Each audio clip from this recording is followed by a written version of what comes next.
earlier today, everybody, I sent the newsletter out and I had talked about the fact that the rate of failure for Black-owned businesses is unfortunately at an all-time high. Black entrepreneurs launch thousands of new businesses every year. We actually happen to be the demographic with the most businesses that we're starting, yet we still seem to have an 80% failure rate within the first 18 months versus our counterparts, which have about a 38% failure rate. So, what are some of the things you think that Black businesses need to learn, are doing, are not doing? And this could even be for people who aren't raising funds, because we have people in here who are entrepreneurs who aren't raising funds, but they want to figure out during the first 18 months how to help their business survive. So, what are some of the things that you think? Yeah, and it's crazy because when you sent me that article, I was reading it, and just that 8 to 10 ratio, eight out of 10 businesses fail, and especially Black-owned businesses fail in the first 18 months. If you think about it, the rate of failure among startups and businesses in general is high, right? But it's even higher in our community. Yeah. That was very telling when I looked at that. What I really pulled from that, just taking what was in that article and also just, my own experience. I mean, just kind of put it out there. I've been a full-time entrepreneur for next week, 1 year, completely full entrepreneur, right? I've always worked in corporate America. I've worked in consulting. I've done all those things. And for me, the biggest piece for an entrepreneur right now, especially if you're a minority entrepreneur, the opportunity has come because of COVID for us to take that leap of faith, right? The leap of faith is a huge piece in that, because what happens is we don't have the networks or the community or the family and friends, right? So we have to take that leap of faith because we're living on our jobs, our salary, our credit cards, our personal loans to be able to launch this idea or this company that we're going after. So for me, that's been the biggest thing for me, because it's like, okay, I don't have that comfortable check anymore, right? But I'm taking a leap of faith because I believe in what I'm doing, all the things that I'm doing. And also, like, the biggest piece, I think, that a lot of minority founders, because there's such this stigma and unbiased, unconscious bias around minorities and raising capital and getting money and building businesses, I think that what's happening is, like, a lot of these founders do not know where to start. Right. And that's one of the things that we solve for specifically is, where do you start? Right. How do you set your business up legally? How do you pitch your company? How do you tell your story? How do you go raise equity crowdfunding? Why is money important? Where do you go get it from? What are alternative financial resources that you can go after? Right. Another thing is what you guys mentioned here. And Tawana was saying how someone's looking for a chief revenue officer. Right. It's the community and the network. We can no longer be afraid to tap into the networks that are around us, right? Whether they're white, Black, or whoever, we have to tap into those networks. We have to ask for introductions. That's probably the biggest thing that has made me successful in my career, whether it is in corporate or whether it is on my own as head of our partnerships, is I'm going to ask you for an introduction. If I see you're connected to someone, whether you know them or not, if you're able to, an introduction, it goes so far, and we can't be afraid to ask for those introductions, right? Now, let's talk about the real issue, right? The unbiased access to capital. That is a huge thing for us, right? And the thing about it is, it starts not now and today, it's generational, right? There's this generational stigma of us not having. A lot of times, people who are starting these businesses, especially these days, are first generation something. First generation university, first generation starting a business, right? Because we've always had this idea: go to college, get good grades, get good grades in high school. And then once you go out of college, you go work for a company for 30 years, right? My parents' generation, that's what it was all about, right? And that's no longer. When you have generation Gen Zs, you have millennials, that is no longer the same path as it used to be. We always used to say, oh, we have to continue to invest in 401k because that's how we're going to make money. That's how we're going to live as we get older, right?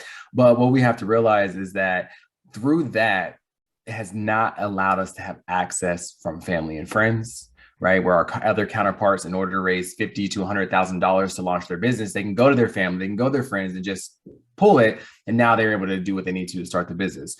On the other side, we are having to access capital through personal loans again, through working every day, right? And how do we counteract that, right? And so we have to expand our network. And I think that's a huge piece on that front as well. Some of the more fundamental pieces that we have to do a better job at understanding is we have to really understand our product more and where that product market fit is, right? And it's not just the product market fit. How do we get our product to market? Right. And then Tawana, you brought it up earlier, your value proposition. Our value proposition is big. If we don't know what our value proposition is, how are we able to pitch it to someone?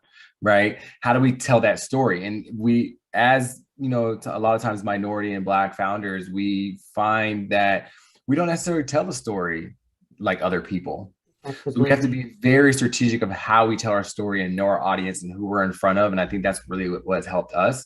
It's equal business stature is what I call it, right? So getting on the equal playing field of who I'm in front of, whether it's a client, an investor, potential partner, or any of that, that we have to understand the story that we're telling them, because our story is completely different. How we go about it is different. And a lot of times when you're talking to, especially when venture capital, there's always this idea of we don't fit into their profile already, right? So when you go into the room, you're also sitting amongst typically white investors, whereas we need more diversity at the investment level, which we're seeing more of today, right? All the Black Lives Matter, all these different killings and shootings and police brutality and all that stuff has really brought out an investment into Black, even Latinx communities. But we need to see more of that, and the more we see more representation in the investment community, the better it will be off, right?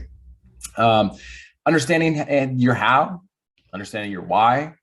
Like those are big, another two big pieces, because what I found is that I understand my why and I understand my how, then it aligns to my mission and vision, then I'm on the right track. Because although I might continue to pivot along the way, my mission and my vision doesn't change. It just aligns with my how and my why. Right. So that's a big thing for me, is right. How do we, in Startup Starter specifically, because I'm Black, he's Latinx, my co-founder is Latinx, I'm LGBTQ, he's a veteran, right? So we have to really understand how everything that we do aligns to our mission or our vision, right? And we don't just focus on Black, we just don't just focus on Latinx, we focus on everyone as a whole, because there is a lot of underrepresentation when it comes to founders in general.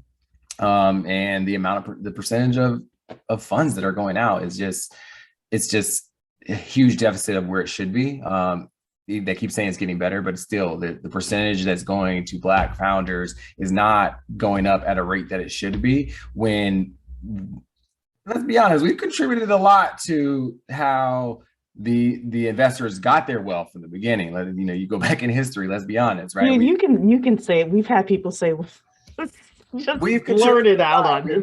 We've been instrumental in building this country, but we don't. We were the labor. The wealth, right? Mm-hmm. That we helped create. I mean, we a lot of times raised their kids and taught them how to read and all these different things, but we still fed them from our bosoms. I mean, we can go listen, all the things. Yeah. Mm-hmm. So you can go on and on about like what and how we got here. But the question is, like, where are we going next to make that change? And I think that there has to be more organizations like the 10K Project that are getting involved and creating communities like this, right? Like Bet on Black pitches and things like that, to help just get the word out there, right? We're putting together an amazing masterclass series specifically around Black, Latinx, and Hispanic founders, the first Black accelerator that's ever existed specifically, right? That allows you to come and be a part of this content in partnership with a major organization again. 10K Project is going to be a part of Equity Crowdfunding Week again this year. Sherry has joined the board. So she's on the advisory board to represent our minority community and our Black founders in this year's Equity Crowdfunding Week. So it's a big piece.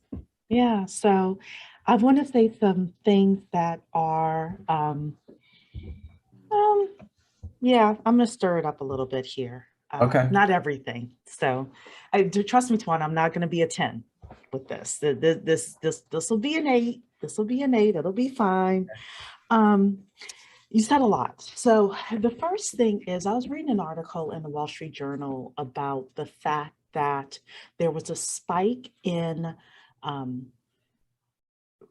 funding that was going to Black founders after George Floyd died. That is starting to decrease. Mm-hmm. So, and we knew it would.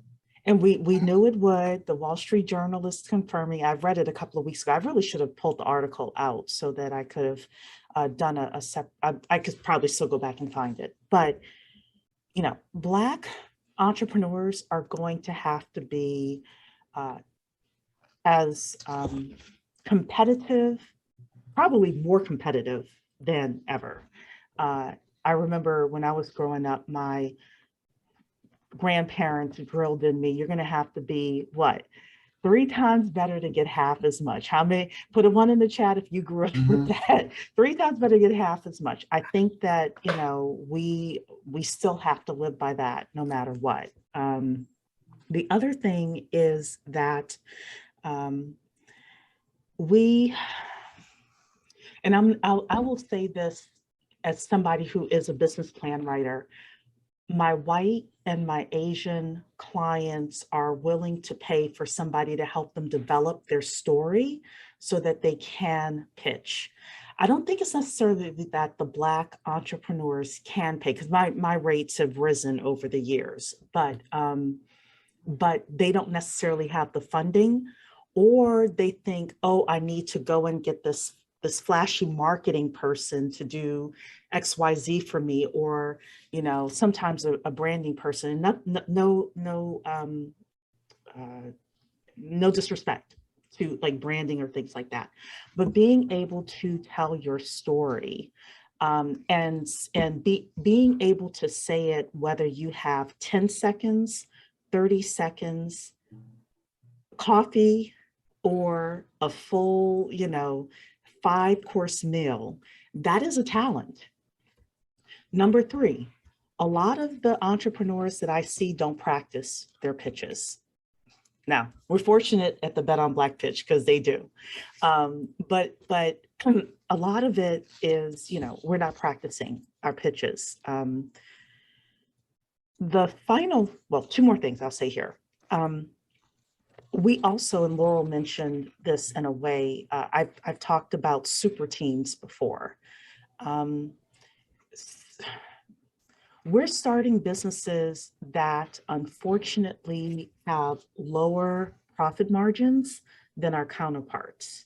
I love, y'all know my t-shirt businesses and my barbecue sauces. I know I talk about it, but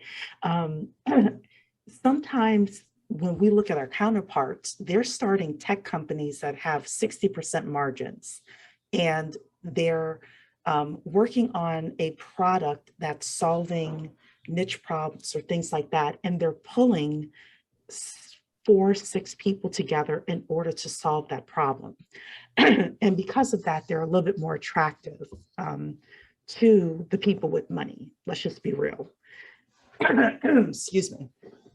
And then the final thing that I'll say is, I've had a lot of failed businesses before. Tawana knows I'm a go out there, jump, see what happens person.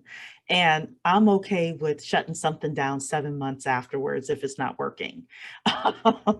So I do think that it's okay to be that as well. Now, I don't use other people's money usually for that. I always try to start off with, hey, can I get this started for $500 or something like that, and get going. What I'm trying to say is there's nothing wrong with failure in business. You know, I've had several failed businesses myself, but the truth is oftentimes we only need one in order to be successful. And sometimes that one is the grand slam that really changes the world. So that was my hodgepodge of stuff. I'm going to toss it over to that was a lot. That was a lot. Well, Laurel said a lot. That was 12. She gave a 12 to one, and she gave 12. She didn't. No, she goes worse than that. No, I go worse than that. I could have gone worse than that. I don't feel bad because I feel like I was talking a lot too. So now I will say I don't agree 100% with everything you said. Surprise, surprise, right? Sure. I don't believe that.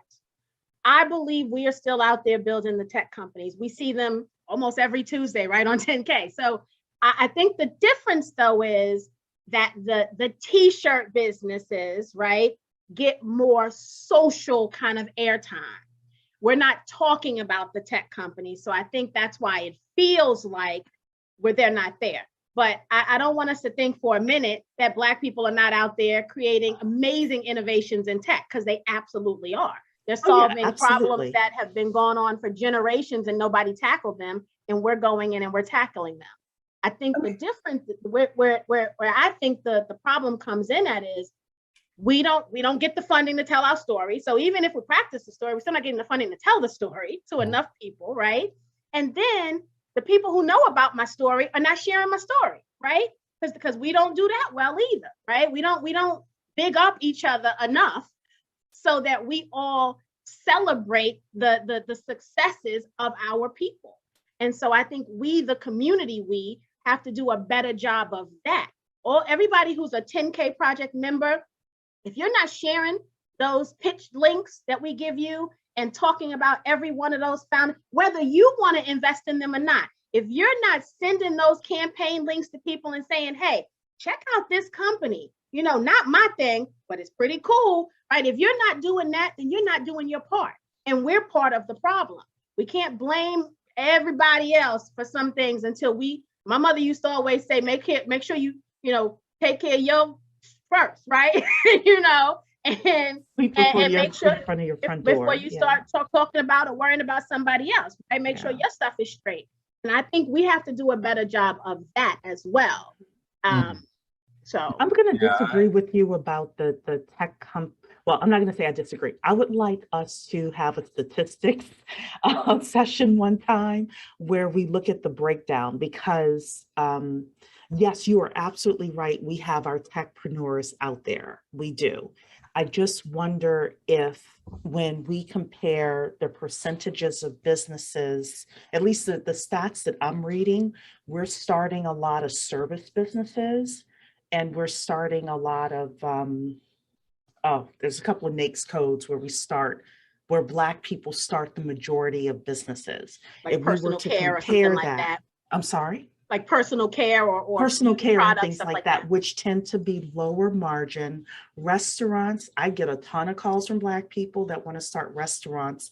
They tend to be lower margin than our counterparts. So even with people who just want to start these types of businesses. So, but I can agree with you that, our techpreneurs do have a difficult time, but I think all of our entrepreneurs do. I think that Justin, I'm sorry, Justin, you're asking how can you pitch? Go to the10kproject.com, click on the entrepreneur link, and there'll be more information there. Go ahead, Laurel. Yeah, I mean, a couple of things just piggybacking off what you said. So the George Floyd thing, right? It's slowing down, like Tawana said, because we all know, let's be honest, that when there is a situation like this, our white counterparts, our white communities will find a way to perpetuate what is going on. How can they benefit off of what's going on? So it's always a seeming of that they're helping, but what are they doing to actually? How are they winning off that of their own, right?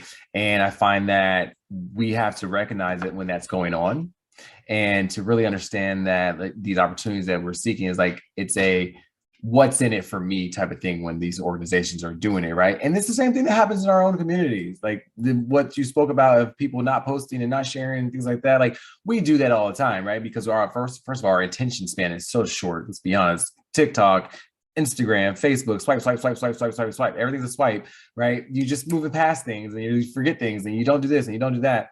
And what is really happening is that everyone is having this what's in it for me, and especially in our minority community, our Black community, that on our own has been a huge thing, right? I got to go out there and get it on my own. My grandmother did it on her own. She raised these 3 kids, or whatever the case may be.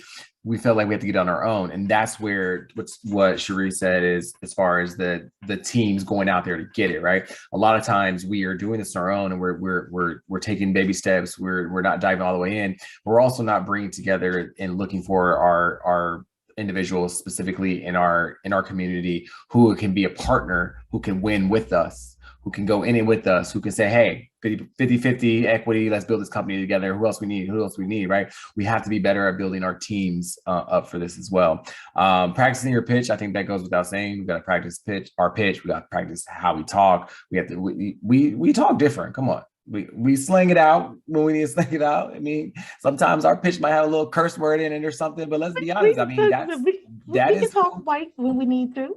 Yeah, we can talk. Hello. He is not talking white. Oh my Lord. We can. It was funny because that's what I used to be told when I moved from Sacramento, California, and I moved to Miami, Florida. When I was in high school, I went to the school. They're like, oh, you talk white. I'm like, no, I mean, I talk proper because I talk English, right? Yeah, who gave white people the copyright on proper English? That's not a thing. Right? But we did though. We do that to each other. I have never had a white person say, Cherie, you talk white. I've had a white person say, you're very articulate. That's the same thing. It means it translates to the same thing. Well, I've had that. Yeah. Yes.